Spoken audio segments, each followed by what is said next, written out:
Looking back at your preliminary task, what do you feel you have learned in the progression from it to the full product?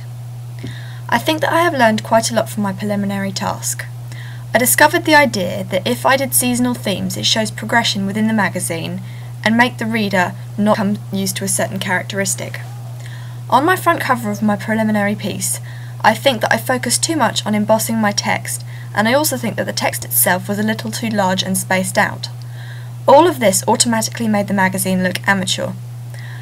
I also didn't add a barcode and the date was too big. I do, however, like the logo.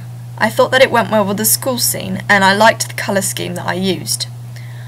I also really liked the backdrop in my preliminary photo, as I thought it represented the college scene very well.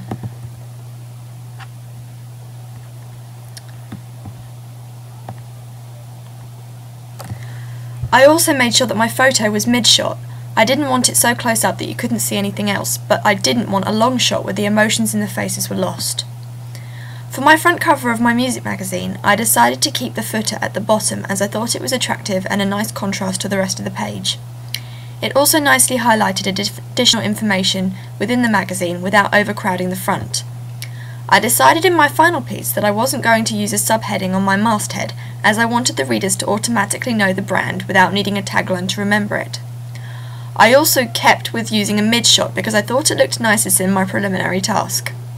I made sure that I was going to pick out a photo where the persona was looking directly into the camera, as I felt it was important to keep a firm connection with the reader.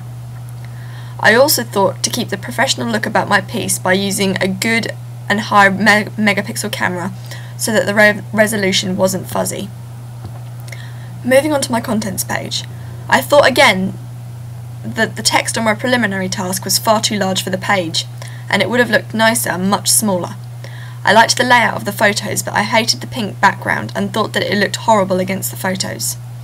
I did try and help this by using shading under the photos to give a 3D effect, which I quite liked, and used in my final piece. My contents page is perhaps my favourite part of my music magazine work. I really like the clear columns and the simplistic look. I liked the fact that I used American typewriter font, as it gives the page an old feel, relating to my music magazine along with the Polaroid effect pictures. I liked that my signature is handwritten, which I think makes it look quite professional. My double page spread is wonderfully simplistic and spacious, and I love that the photo, and I think that the mid-shot happy glance makes Alice look as though she's really proud of what she's achieved, yet also quite humbled.